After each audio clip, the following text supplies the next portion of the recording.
ישראל, לא לפחד, השם אלוקיך הולך איתך. עם ישראל, לא מפחד, השם אלוקינו השם אחד. Bonjour à toutes et à tous et bienvenue dans votre émission du vendredi, l'univers de la Yeshiva. Nous sommes ce matin, Parashat Bereshit, nous commençons véritablement l'année tout de suite cette semaine. Et c'est pour cela que cette semaine, ce sera un peu spécial. Nous essaierons chaque semaine de voir de façon plus kabbalistique la paracha de la semaine. Et nous aurons cette année avec nous le Rav Yaakov Korda qui se fera un plaisir d'être avec nous chaque vendredi matin pour nous parler un petit peu de la partie cachée de chaque paracha. Donc on vient de clôturer le livre de Devarim, nous avons fini le Sefer Torah à Rosh Hashanah et nous commençons le Sefer Bereshit, le livre de Bereshit. Et dans les événements racontés dans Bereshit vont se cacher derrière leur aspect historique de véritables secrets pour la structure du monde et de l'homme. Ce livre, c'est vraiment l'archétype de l'univers. Le Rav Yaakov Korda est avec nous ce matin pour nous parler de façon plus générale et même un petit peu dans le détail de chaque paracha du livre de Bereshit. Comment est-ce que le monde a été créé, comment est-ce qu'il a été prévu qu'il continue. Et je vous laisse vraiment en profiter avec le Rav Yaakov Korda.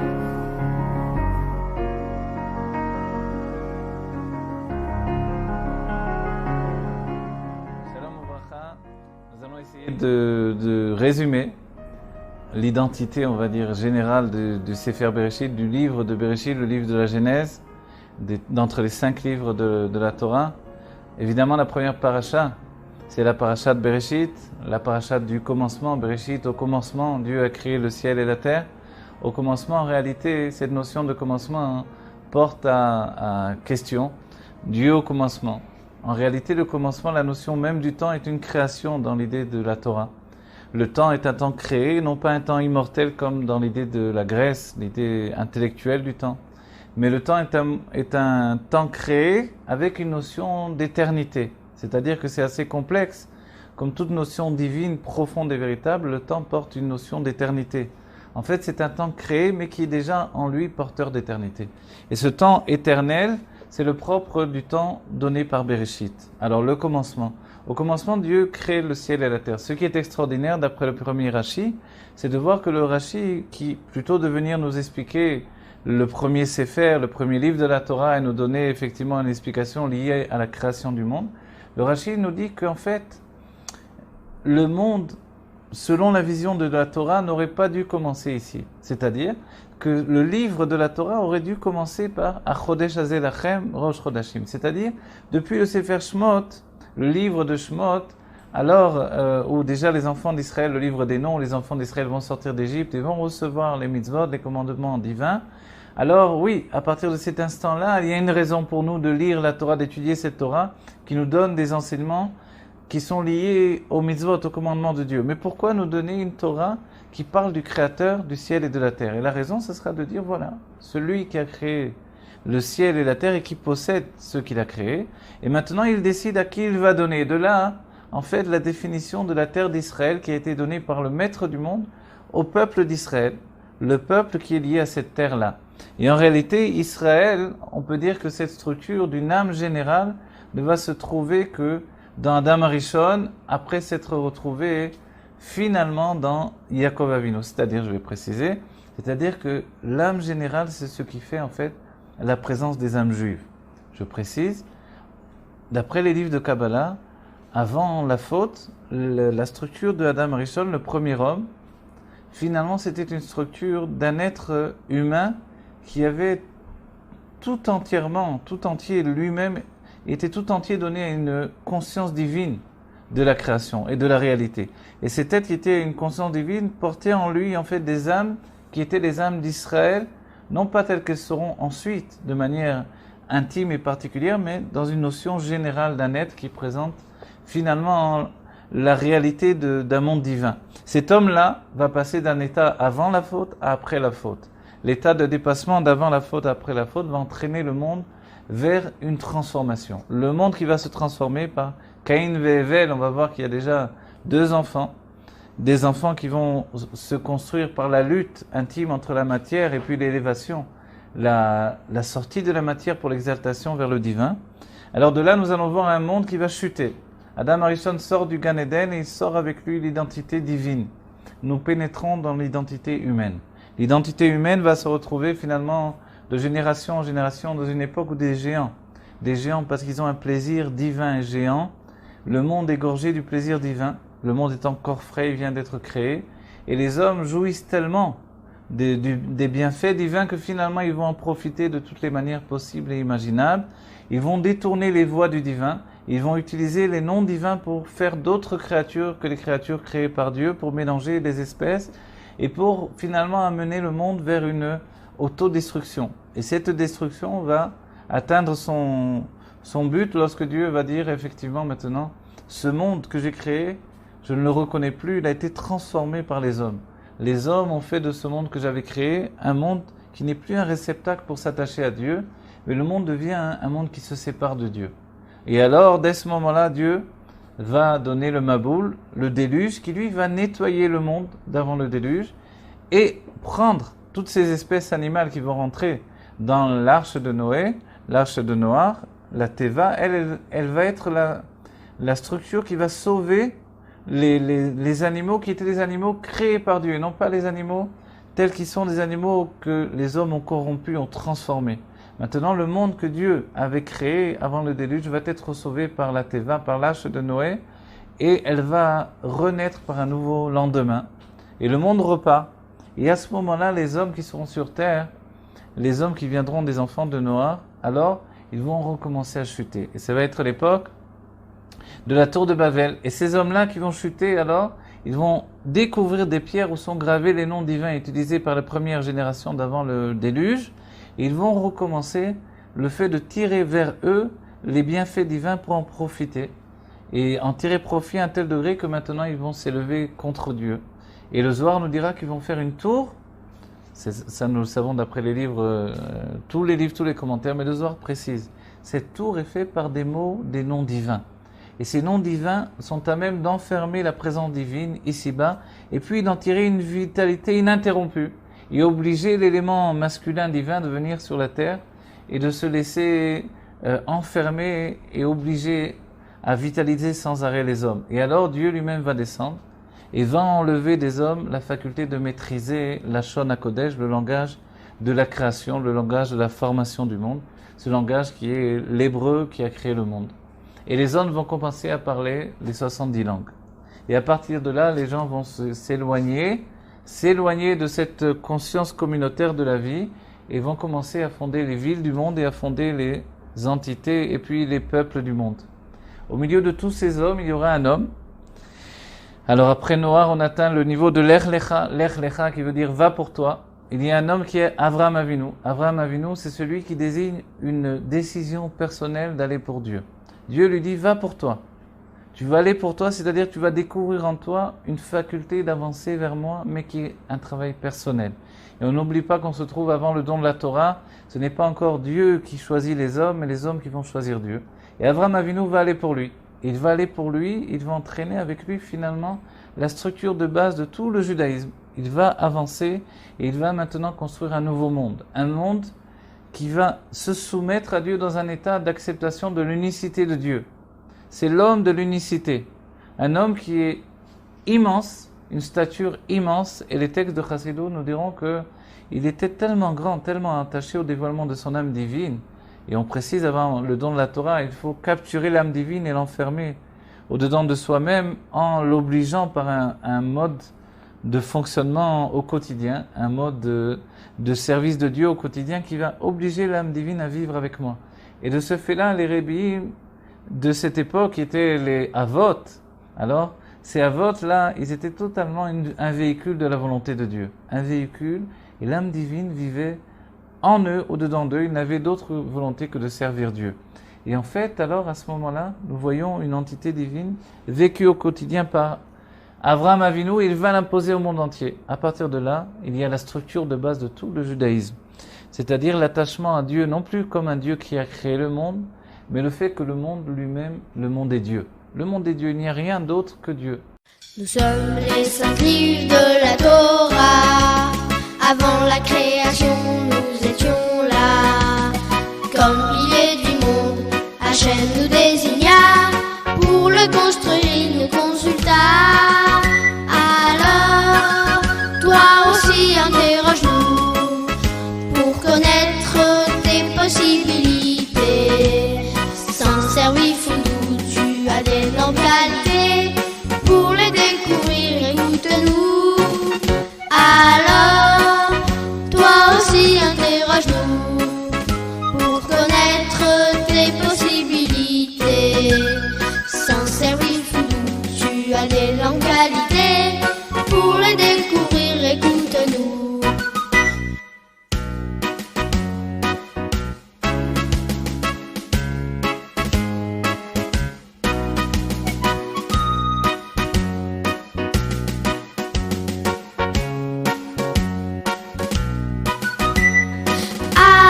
et celle des Imaot, tout au long de ces parachiotes. À travers musique et chansons, des histoires vraies nous te raconterons. La vie des Abot et celle des Imaot, tout au long de ces parachiotes. Retrouvez-nous sur radiojudaïka.be.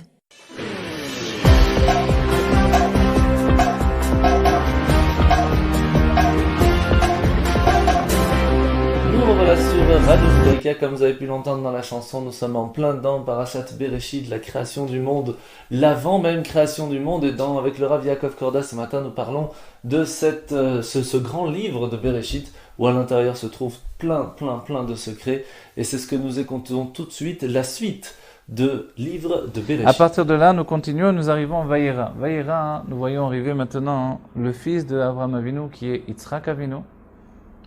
Si dans l'Ech Lecha, la Chassidut nous enseigne que nous prenons de l'Ech Lecha la force de Halicha dans la Nefesh, dans l'âme, la force d'avancer, de se dépasser, de quitter tous les niveaux d'enfermement et de se recommencer toujours pour le service de Dieu. Dans Vayera, c'est une force contraire, qui vient du fait de la présence même de Yitzhak Avinu dans notre livre. Maintenant, à partir de Vayera, c'est la force de percevoir et de garder au-dedans de soi. Ce qui est traduit dans le fait de manger, la force de manger.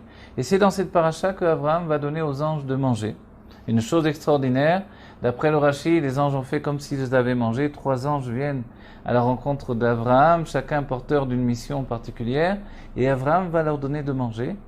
Et le Rashi nous dit, ils ont fait comme s'ils mangeaient et les aliments disparaissaient quand il est porté à leur bouche. Et le Zohar dira qu'ils ont effectivement mangé. Et cette force d'Abraham de pouvoir donner à manger à des anges, ça a été la force d'accomplir une mitzvah. La mitzvah d'Achnasat Ochim, le commandement qui est celui de donner maintenant de la nourriture à ceux qui en ont besoin. Alors il va pousser les anges dans un niveau d'élévation tel qu'ils vont atteindre le niveau de l'homme qui est capable de manger. Le fait de manger, ça nous a l'air peut-être une chose habituelle et simple, mais la force de manger, qui est une force de l'âme, c'est la force d'intégrer des choses qui nous sont extérieures, et ensuite de les vivre au-dedans de nous comme quelque chose de personnel. C'est ça, manger. Et le Rabbi Racham nous dira qu'on mange un livre, on mange un enseignement. Manger, c'est cette faculté d'intégrer au-dedans de soi. Alors que l'Ech Lecha, c'était exactement le contraire. C'était le fait d'aller pour soi, de sortir de soi-même pour devenir soi-même. 2 états qui sont contraires. Ce sont comme les 2 états de l'âme de Avraham Avinu, qui est lié à la tribu de générosité, et Yitzhak Avinu, son fils, qui est lié à la tribu de Gvura, la rigueur. Et puis, à la fin de cette paracha de Vayera, alors, on voit la Akedat Yitzhak, le fait de la liation, je ne sais pas comment on dit comme ça, le fait d'avoir attaché Yitzhak, ça a été comme le fait de tous les jours de mettre nos tefilines. Par la main droite, je les mets les tefilines sur la main gauche. Et qu'est-ce que je vais faire de cette façon-là? C'est pour ça qu'on va donner toujours la préséance au côté gauche pour ce qui est le fait de lier et d'attacher, alors qu'on donne toujours la préséance au côté droit pour tout l'avodat Hashem, le service de Dieu. Ici, on verra par la Akedat Yitzhak le fait que la générosité totale, complète, c'est de savoir finalement avoir une grande rigueur. Tandis que la rigueur absolue, celle de Yitzhak, alors que la générosité absolue, ça a été celle d'Avraham Avinu, ça a été une telle générosité qu'il a été capable de prendre son fils et de le donner en korban, en sacrifice à Dieu. Et les chassidim, quand ils discutent de ce fait-là, ils disent que nous aussi on était capable de faire la même chose, mais de le faire avec joie comme Avraham Avinu, ça personne n'aurait pu le faire. Avraham Avinu qui accomplit la volonté de Dieu de cette manière-là, alors c'est quelque chose d'extraordinaire. Ensuite, on arrive à Chaye Sarah. Sarah Imanu, pourquoi Chaye Sarah? La vie de Sarah, alors que Sarah, a priori, c'est la paracha qui nous enseigne que Sarah est nifteret, elle est morte. Pourquoi l'appeler la vie de Sarah? Sarah est vivante pour l'éternité. Et Sarah représente le corps du juif, alors qu'Abraham représente l'âme du juif. Évidemment, tout ça d'après le Zohar. Et quand on dit qu'elle représente le corps, pourquoi nous dire qu'elle est en pleine vie? Et la vie de Sarah, puisque toute la teneur de la paracha est tenue par le nom de la paracha, finalement, Chaye Sarah, la vie de Sarah, c'est la vie éternelle du corps du juif. Puisque le chidouche, la nouveauté même, ce n'est pas de dire que l'âme est éternelle. Tous nous avons conscience que l'âme est éternelle. Elle existait avant la naissance, elle existera après la vie sur la terre, mais la vie éternelle du corps, c'est le vrai chidouche, la vraie nouveauté de Sarah. Quand une femme a donné toute sa vie au service de Dieu, elle mérite de faire que son corps soit éternel. Quand cette femme est une femme générale, une mère de tout le peuple juif, finalement, toute sa structure de vie qui est dans son corps, maintenant, elle la donne à tout le peuple juif. C'est le corps de tout le peuple juif qui va vivre avec Sarah. Et Abraham va investir 500 cycles d'argent pour que le corps de Sarah vive pour l'éternité dans les bienfaits de la vie terrestre. Et de ce fait-là, le Zohar va s'écrier et va dire « Aïe, qu'est-ce qu'il a fait Abraham ?» Il a enlevé le plaisir divin et il a donné maintenant de ce plaisir divin, il a pris de l'argent, il a mis maintenant. Chamesh meot shekel kodesh, 500 cycles de shekel qui sont saints, il les a intégrés dans les forces du mal. Pourquoi ? Pour que finalement le corps, pendant tout le temps de l'exil, puisse également tirer un profit de cet exil et qu'il ne fait pas simplement état de véhicule pour servir Dieu, il devient également un shoutaf, un associé avec Dieu. Et il pénètre dans le plaisir du monde pour ensuite faire tchouva et transformer la matière du monde de l'intérieur. Et ça nous est donné par cette paracha. Ensuite, alors il y a Toldot. Toldot, c'est maintenant la naissance de l'entité juive par deux niveaux, qui sont l'âme de Yaakov et de Esav. Rivka possède deux enfants dans son ventre, et ces deux enfants luttent l'un avec l'autre, c'est Yaakov et Esav. Yaakov et Esav qui luttent l'un et l'autre représentent l'âme divine et l'âme animale du juif. Cette âme divine et cette âme animale qui sont deux jumeaux, qui luttent à l'intérieur de nous. Rivka s'inquiète beaucoup puisqu'elle a une sadéquette, elle ne connaît pas cette lutte, alors que nous connaissons cette lutte du matin au soir. Mais cette lutte ne va pas s'arrêter là. Elle va se continuer jusqu'à la venue du Mashiach, jusqu'à la construction du Beth Amikdash et à la Géoula Mitit Vashlema. Elle ne s'arrête jamais. C'est la lutte entre mon âme animale et mon âme divine. Esav, lui, il représente le monde du Tohu, le monde du désordre divin qui a précédé la structure du dévoilement du monde de Hatzilut, le monde de l'émanation. C'est-à-dire, il représente exactement le plaisir divin qui ne veut pas se limiter pour s'intégrer dans la matière qui devient un service de Dieu. Yaakov Avinu, au contraire, représente le monde de Hatzilut. L'âme juive, par excellence, telle qu'elle est attachée au monde divin, et elle se soumet à Dieu justement par l'accomplissement des mitzvot. Il y a de nombreux noms dans l'âme de Yaakov, dans l'âme du peuple juif. Il y a le nom de Yaakov, le nom d'Israël. Ici, Yaakov fait état justement de ce nom, d'une âme qui est capable de rentrer dans la matière jusqu'au niveau le plus bas. Ensuite, de Toldot, on passe à Vayetse, dans la lutte contre le mal qui est en nous, et le mal inconscient qui est représenté par Esav, qui est notre frère jumeau. Il faut quelquefois fuir le mal, on n'a pas le choix. Quand on ne comprend pas, on n'est pas capable de lutter contre le mal, alors l'enseignement de l'Admor HaZaken dans le Tanya, c'est ne lutte pas avec le mal, tu le repousses. Il y a des instants, on doit même le fuir, jusqu'à trouver le moment où nous serons suffisamment forts pour transformer le mal. Avant de transformer le mal, nous verrons quelque chose d'extraordinaire, c'est que Yaakov Avinu, qui s'appelle finalement Israël, va recevoir le nom d'Israël, va donner naissance au peuple d'Israël en dehors d'Eretz Israël. Et cette faculté, cette force-là, c'est possible parce que justement, il porte en lui l'âme d'Israël. L'âme d'Israël, c'est finalement la terre d'Israël comme un état profond dedans de nous. Un état profond dedans de nous, qu'est-ce que c'est ? C'est qu'il y a l'âme, le lieu et le temps de manière générale, mais il y a l'âme, le lieu et le temps dans le temps, l'âme, le lieu, le temps dans le lieu, et l'âme, le lieu et le temps dans l'âme. Yaakov Avinu nous a démontré que nous possédons l'âme, le lieu et le temps de Eretz Israël, qui nous permet de faire Eretz Israël, la terre d'Israël, dans le monde entier. Il ne faut pas oublier que finalement, les Midrashim nous enseignent que le monde va devenir un monde différent, un monde libéré de son enfermement, et que dans la Géoula, le Beth Amikdash va s'étendre sur tout Eretz Israël va s'étendre. Jérusalem, alors le Beth Amikdash va s'étendre sur tout Jérusalem va s'étendre sur tout Israël, et Eretz Israël va s'étendre sur le monde entier. Et le monde entier à ce moment-là deviendra Eretz Israël. Yaakov Avinu vit déjà dans la Géoula comme tous les Avot, il porte en lui cette faculté de voir la Géoula même chez Lavan à Arami. Vayishlar, Yaakov revient, et à ce moment-là il envoie des anges qui vont aller vers Esav. Et le Likutei Torah, le Torah plus précisément, va nous dire que Yaakov pensait que Esav, avec tout ce temps passé avec son père Yitzhak, alors il aurait certainement fait tchouva. Et Esav, qui vient du monde du Tohu, comme Moshe Rabbeinu, qui viendra du monde du Tohu, du monde du désordre qui a précédé l'ordonnance du monde de l'émanation. Alors Esav aurait pu faire tchouva, il aurait pu se transformer, il aurait pu être capable de limiter les forces qui l'entraînaient à fauter, c'est-à-dire des forces de désir sans limitation.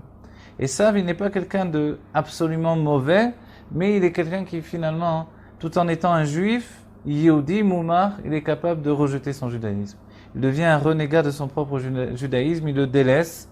Et en fait, il aurait pu s'y attacher et accepter et faire que sa tête puisse être capable de gérer les mouvements de son cœur, l'infini de son être.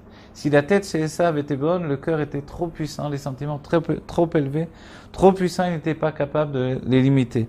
Et Jacob revient vers Eretz Israël, et à ce moment-là, alors il va rencontrer Esav, et Jacob va faire une chose extraordinaire. Et le Zohar va s'écrier, à la fois que Jacob n'a jamais été aussi grand, et qu'à la fois, finalement, c'est une chose terrible et merveilleuse qui s'est passée ici. Quoi? Le fait que Jacob va s'agenouiller 7 fois à la rencontre de Esav, non pas devant Esav, mais à la rencontre de Esav. En fait, il va reporter tous les plaisirs. Tous les plaisirs du monde vont être reportés au moment de la Géoula. Pour le juif, dès ce moment-là, on n'aura pas de plaisir absolu, de plaisir véritable. Dans le temps de l'exil, quoi que l'on fasse, quoi que l'on vive, on aura toujours un sentiment d'insatisfaction. Le plaisir absolu ne se trouvera dans notre cœur que dans la Géoula. Et les 500 mesures d'argent qui avaient été données par Avraham Avinu pour acheter la Marat Merpela vont se corporiser dans 500 hommes qui vont venir armés contre Yaakov. Ce sont les 500 mesures de plaisir qui viennent s'emporter contre Yaakov, parce que Yaakov, en résidant avec Lavan, a été capable de se soumettre à Dieu, d'utiliser finalement le désir et le plaisir pour l'intégrer dans le service divin. Et ainsi, il a précisé ce qu'il y avait d'attachement à Dieu dans la matière et préparé le monde pour la Géoula de Matan Torah, le don de la Torah.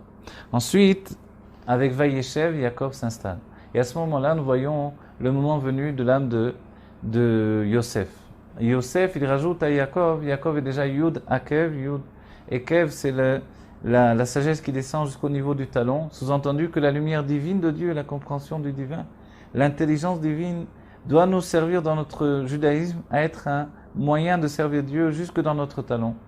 Yosef va aller encore plus loin. Il va rajouter à Yaakov cette force de descendre jusqu'en bas. C'est Yud Sof. Le Yud, la première lettre du nom de Dieu, ne descend pas jusqu'au talon, elle descend jusqu'à la fin. À la fin, c'est jusqu'à notre génération. La dernière des générations, le Rabbi nous dit que nous ressemblons à Yosef. Yaakov, comme tous les Avot, comme tous les Shvatim, ses enfants seront des bergers, des hommes qui se trouvent en dehors du monde. Yosef va apporter une nouveauté, la nouveauté de pénétrer dans le monde et d'être capable de vivre avec le monde, de devenir balabait sur le monde, de diriger le monde de l'intérieur, de le gouverner. Et ça, c'est la force de Yosef. Et par Yosef, tous les Shvatim, tous les enfants d'Israël vont descendre en Israël. Et de là, dans Parashat Miketz, lorsqu'on va voir finalement tout ce travail de ce rêve qui va nous entraîner, à partir d'un rêve, nous pénétrons dans le pays d'Israël, tel qu'il peut être vécu en Égypte. Comme on l'a dit, le juif peut porter en lui le pays d'Israël où il se trouve. C'est la maison d'études que Jacob va envoyer préparer en Égypte. Et en fait, quand le peuple juif descend dans l'Égypte, qui représente l'exil, le début de tous les exils, on comprend que tout commence par un rêve. Pourquoi? Parce que l'exil n'est qu'un rêve et que ensuite on dira, comme on dit dans le texte qui précède le Birkat Hamazon, Ainu kecholmim. Nous étions comme dans un rêve. Ensuite, lorsque viendra la Géoula, on verra que nous étions comme dans un rêve, on va se réveiller de ce rêve.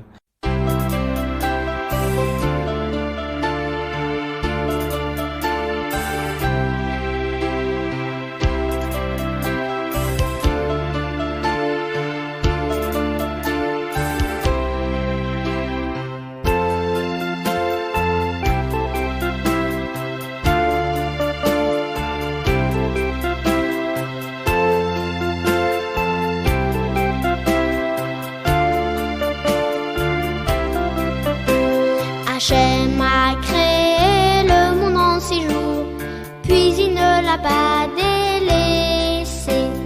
La lumière, l'obscurité, le premier jour, le deuxième, les cieux séparés, le troisième, les plantes, la terre, la mer, les astres, le quatrième, le cinquième, les poissons, les volailles, le sixième, les fauves et le bétail.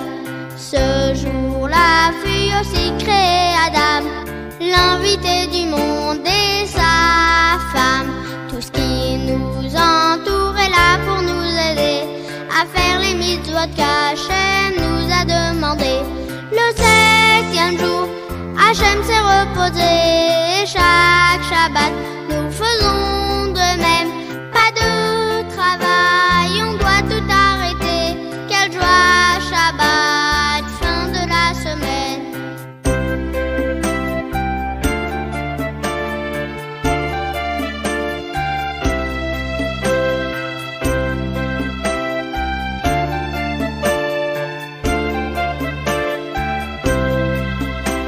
Hachem a créé le monde en 6 jours, puis il ne l'a pas délaissé. La lumière, l'obscurité, le premier jour, le deuxième, les cieux séparés, le troisième, les plantes, la terre, la mer, les astres, le quatrième, le cinquième, les poissons, les volailles, le sixième, les fauves et le bétail. Ce jour-là fut aussi créé Adam, l'invité du monde et sa femme. Tout ce qui nous entoure est là pour nous aider à faire les mitzvot qu'Hachem nous a demandé. Le septième jour, Hachem s'est reposé et chaque Shabbat nous faisons de même. Pas de travail, on doit tout arrêter. Quelle joie, Shabbat, fin de la semaine.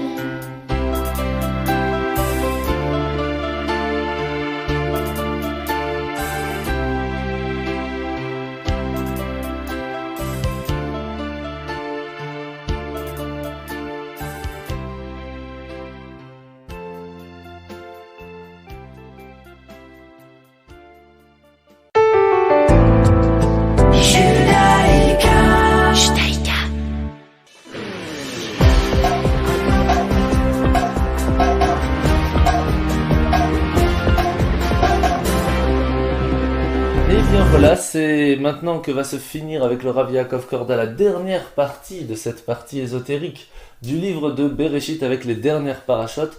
Profitez-en et puis on se retrouve tout de suite. Miketz, c'est la fin de cette période-là.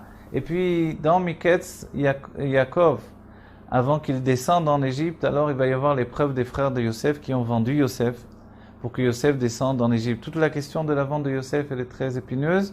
Les frères de Yosef devaient vendre Yosef pour qu'il descende en Égypte et entraîne tout le peuple juif dans l'exil de l'Égypte pour en ressortir non plus comme une famille mais comme un peuple, le peuple du livre, le peuple du don de la Torah.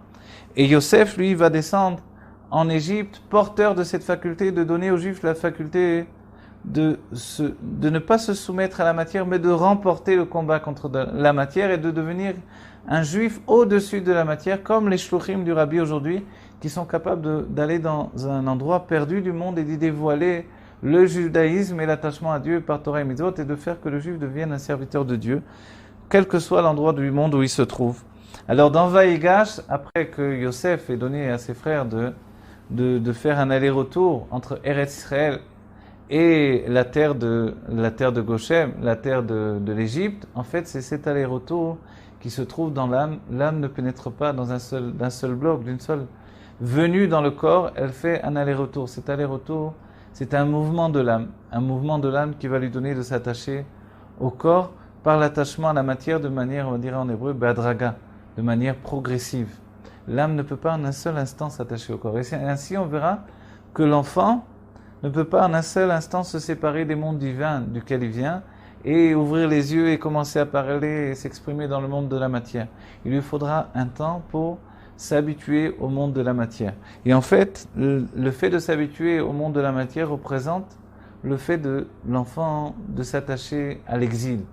Le ventre de la mère, nous dira le prophète Yecheskel, alors c'est comme l'exil où l'enfant se trouve à l'intérieur, il doit sortir vers la liberté, vers le monde.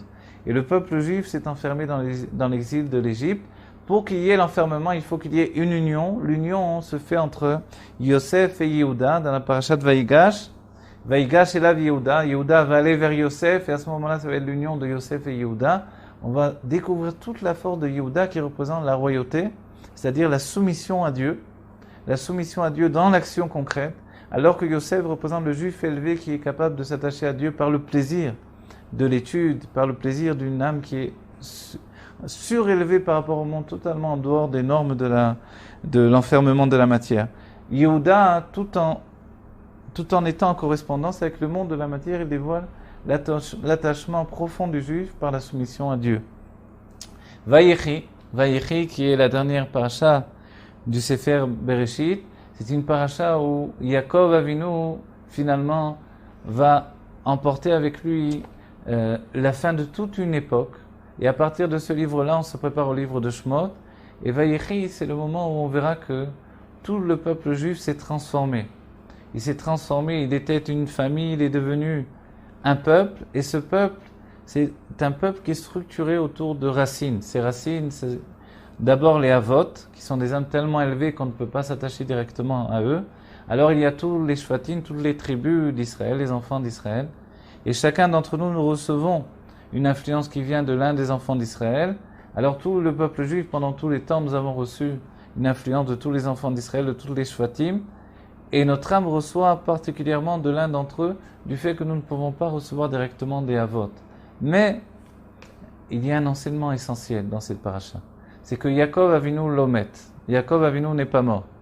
Il n'est pas mort, et il désigne par là que la vitalité du peuple juif dépend de son attachement à ses racines spirituelles.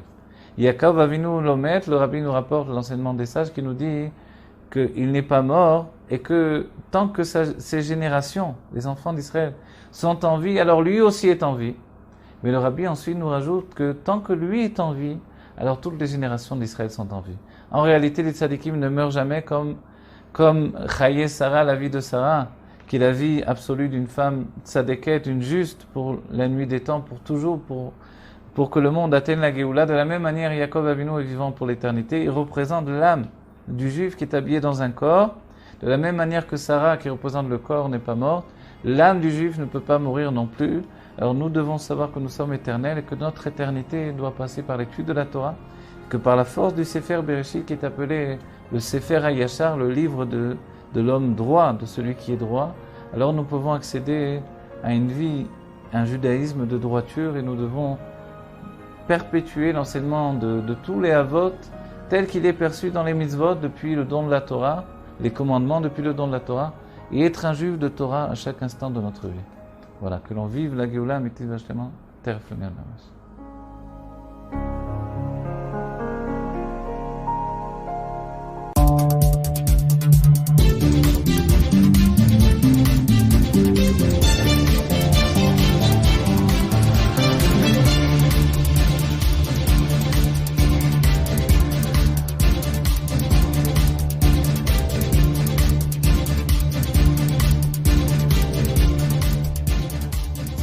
Et bien voilà, nous venons de finir avec le Rav Yaakov Kordal à cette partie ésotérique du livre de Bereshit. Et alors, vous devez savoir que dans la parashat Bereshit que nous allons lire, Bezrat Hashem, ce Shabbat, et bien de façon générale, dans la première lecture de la Torah, Dieu crée le monde en 6 jours et se repose le 7e jour. Adam et Ève vont manger le fruit de l'arbre de la connaissance, vont être expulsés du jardin d'Éden. Caïn va tuer Abel, va être puni en conséquence. Et il y aura donc 10 générations entre Adam et Noé, Noach, la naissance de Noach, et la dégénérescence de l'humanité. À partir de là, nous comprenons qu'il y a dans la parashat Bereshit une des choses les plus importantes que l'on apprend dans les notions de Talmud, dans les notions de Mishnah, d'études en règle générale, c'est la notion du point de vue minoritaire et majoritaire. Pour cela, je vais vous raconter une histoire. Il y a environ 300 ans, le grand rabbin des fameuses 3 communautés d'Allemagne, il y avait Altona, Hambourg et Ansbeck, était le célèbre rabbi Jonathan Eibeshetz. La légende dit alors qu'il avait à peine 3 ans lorsqu'il était déjà célèbre. Pourquoi ? Parce que sa sagesse était extraordinaire, au point que le roi de Pologne lui-même voulait en apprendre davantage. Et il voulait voir comment l'enfant prodigue, par lui-même, pourrait réussir cette épreuve. Le roi envoya alors au père du petit Jonathan un message en expliquant qu'il avait entendu parler de la sagesse de l'enfant et qu'il voulait savoir s'il était assez intelligent pour trouver son chemin, sans assistance, depuis son domicile, à travers les dédales des rues de la ville, jusqu'au palais royal, à plusieurs milles de distance. À 3 ans, ce n'est pas évident. Bien entendu, le père de Jonathan n'avait pas tellement le choix que d'obtempérer, et c'est pour cela que le lendemain, il habilla le garçon de plus beaux vêtements de Shabbat, le bénit et l'envoya en dehors en espérant que tout irait pour le mieux. Et là, il y a un spectacle assez unique de voir un petit enfant élégamment habillé, marchant d'un pas assuré à travers les rues de la ville, comme s'il avait fait depuis une centaine de fois, et après plusieurs heures de marche, il arrive en fin de compte au palais. Alors les gardes ne purent en croire leurs yeux et leurs oreilles lorsque le petit garçon se présente fièrement en disant « Ça y est, je suis là, je viens voir le roi !» Quelques minutes plus tard, toute la cour du roi s'émerveille devant cet enfant précoce et le roi demande le silence. Et il lui dit « Viens, mon garçon, dis-moi, mon garçon, comment tu as trouvé ton chemin jusqu'au palais ?»« Eh bien, votre majesté, chaque fois que j'ai eu un doute, j'ai simplement demandé à quelqu'un qui se trouvait à côté, et il me semble que Dieu m'a aidé. » Et là, un rire dans l'assemblée, et puis le roi lève la main, et il dit « Mais c'est jamais produit que 2 personnes te disent des choses contraires. Un t'avait dit d'aller à droite, et l'autre te dit d'aller à gauche. Qu'est-ce que tu aurais fait dans ces cas-là ?» Alors il réfléchit un peu, il dit « Dans la Torah, il est écrit que lorsqu'on est confronté à 2 opinions qui sont pas les mêmes, il faut suivre la majorité, donc c'est ce que j'aurais fait, j'aurais demandé à une 3e personne et j'aurais suivi la majorité. » Tout le monde rigole. Soudain, le visage du roi devient très sérieux. La salle se tut.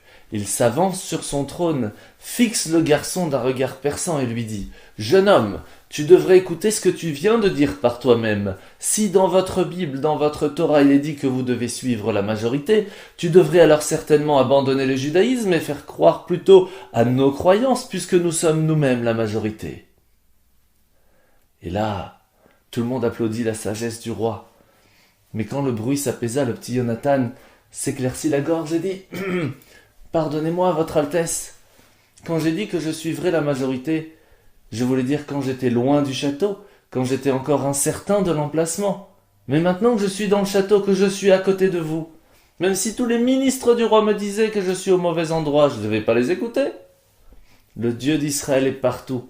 Il n'y a pas un endroit vide de lui. C'est comme être dans le palais avec le roi lui-même. Et même si le monde entier n'est pas d'accord avec moi, je n'ai aucune raison de les écouter.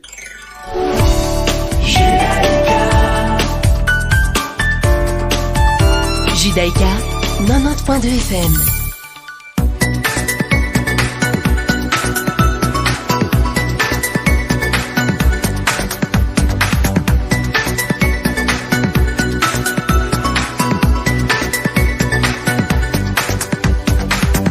Nous revoilà sur Radio Judaïka. Nous avons déjà parlé un petit peu de la paracha, mais bien sûr je vais vous laisser profiter de la partie de la paracha pour les enfants.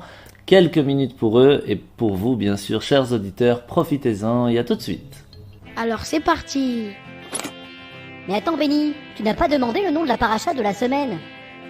Mais oui, c'est quoi le nom de la paracha de la semaine?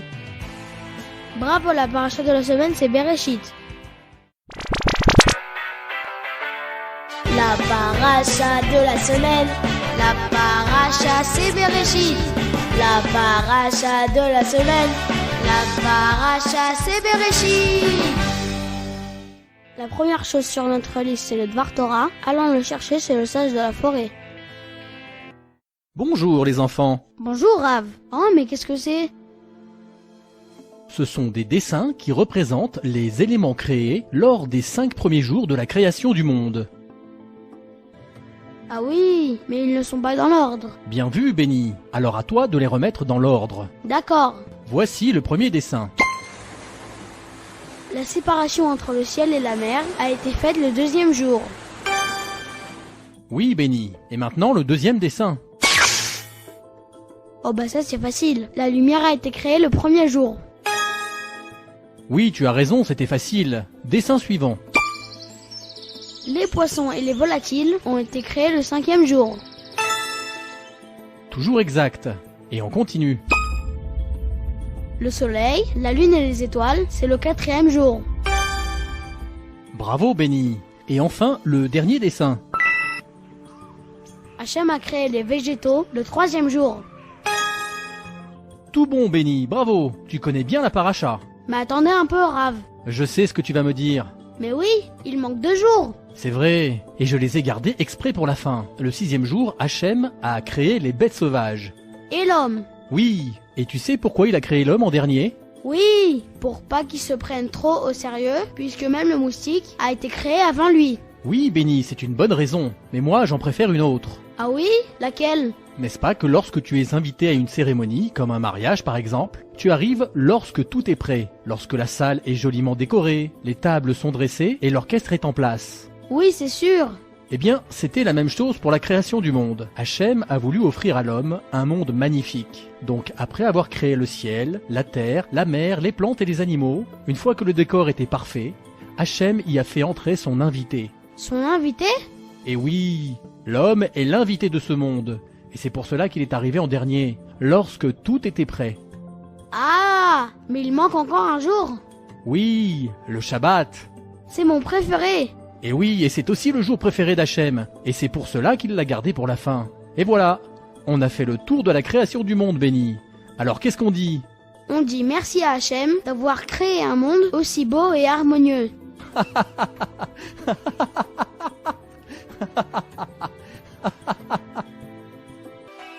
Shabbat Shalom les enfants.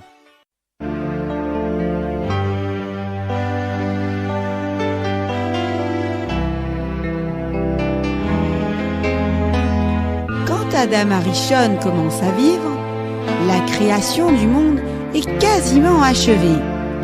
Le ciel et la terre sont déjà là. Le soleil et la lune brillent. Les étoiles scintillent. Les végétaux poussent. Et les animaux déambulent. Pourquoi Hachem attend-il le 6e jour pour créer l'homme? Car il veut que tout soit prêt, afin d'offrir à Adam un accueil royal sur terre. La lumière est là pour l'éclairer, les légumes pour le nourrir, et le soleil pour le réchauffer. Ne voulant pas être en reste, l'arbre lui donnera de l'ombre, et la source lui offrira son eau limpide et claire. Ouh, bien sûr, n'oublions pas les animaux, qui sont là pour le servir. Ainsi, ne manquant de rien, l'homme remerciera son Créateur chaque jour pour les bienfaits qui lui sont prodigués.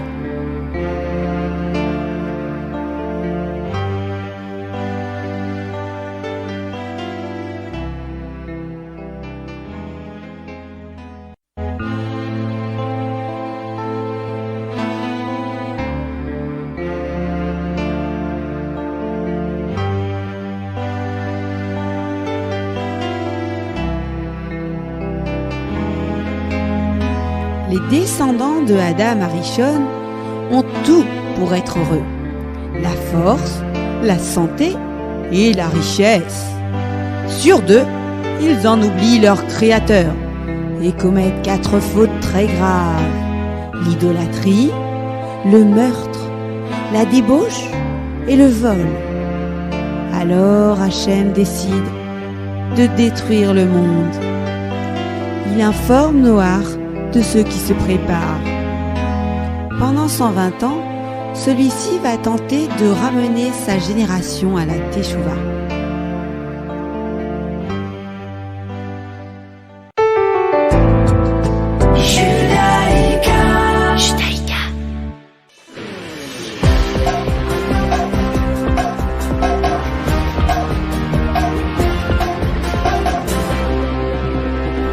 Et bien voilà, c'est ainsi que finit notre émission ce matin. Je voudrais quand même remercier Torah de Vie ainsi que le Rav Raphaël Halimi qui est toujours présent avec nous, avec le Rav Yaakov Korda qui vient nous expliquer depuis quelques semaines déjà la partie ésotérique de chaque paracha, qui est quelque chose de vraiment de pas évident, et je le remercie pour cela.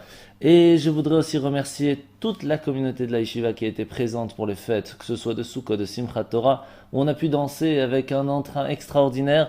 Et bravo à tous ceux dans toutes les synagogues qui sont venus pour danser pour Simchat Torah. J'espère que tout cela vous avez donné et vous avez pu puiser énormément de bénédictions, que cela vous aide pour cette nouvelle année qui commence maintenant. Vous devez savoir quelque chose de très très très important. Il est écrit que de la même façon qu'on se comporte le Shabbat Bereshit, comme ça nous recevrons des forces pour toute l'année. Ce qui veut dire qu'il est vraiment vraiment important de faire un effort ce Shabbat, de venir ce soir à la synagogue, venez à 19h à la Yeshiva, venez demain matin à 10h, montez à la Torah. Nous allons lire la première paracha de l'année, parachat Bereshit. C'est un moment extrêmement important. Venez, c'est vraiment important de faire un effort ce Shabbat pour Shabbat Bereshit. Je rappelle à tout le monde que tous les jeudis soirs, nous faisons aussi un cours à la Yeshiva qui est sur la Kabbale, en rapport à la paracha. Nous avons commencé ce jeudi, ça s'est vraiment super bien passé, grâce à Dieu. Nous avons pu commencer à parler de cette parachat Bereshit avec toutes ces questions qui sont vraiment pas évidentes lorsqu'on regarde dans les détails, comme par exemple quel était vraiment le problème pour l'humain d'avoir la connaissance du bien et du mal, qu'est-ce qui est problème en soi, surtout qu'on sait très bien que les anges, il est écrit dans la Kabbale que les anges ont la connaissance du bien et du mal, et pourtant ça ne leur fait pas du mal. Donc toutes ces questions qui sont pas évidentes, qu'on ne peut pas se poser aussi si on n'a pas une certaine connaissance, eh bien seront répondues tous les jeudis de 20h à 21h à la Yeshiva. Donc venez en profiter, c'est vraiment avec plaisir. Je vais vous donner les horaires de Shabbat. Nous sommes donc ce parachat Bereshit, allumage des bougies à 18h13. Shabbat se finira à 19h20. Je vous souhaite de passer un très très bon Shabbat. Et on se retrouve la semaine prochaine. Shabbat Shalom. ישראל, לא לפחד, השם אלוקיך הולך איתך. עם ישראל, לא מפחד, השם אלוקינו השם אחד.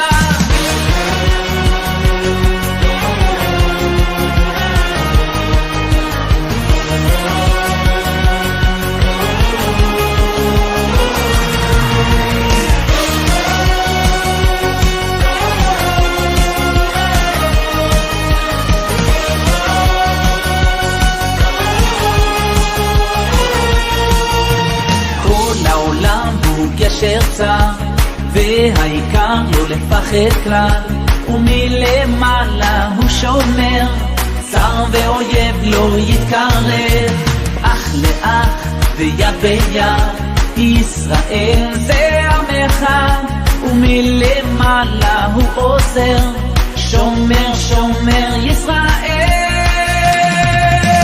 אח ישראל לא לפחד, השם אלוקיך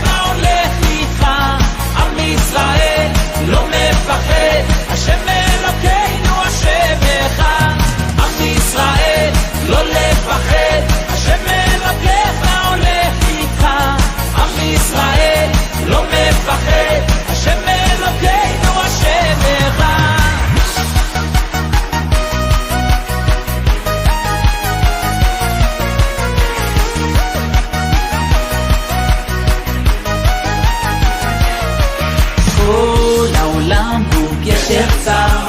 והעיקר לא לפחד כלל, ומלמעלה הוא שומר, צר ואויב לא יתקרב, אח לאח ויד ביד, ישראל זה עמך, ומלמעלה הוא עוזר, שומר שומר ישראל. עם ישראל לא לפחד, השם אלוקיך הולך איתך. עם ישראל לא מפחד, השם אלוקינו השם אחד. עם ישראל לא לפחד, השם אלוקיך הולך איתך. עם ישראל לא מפחד, השם אלוקינו השם אחד.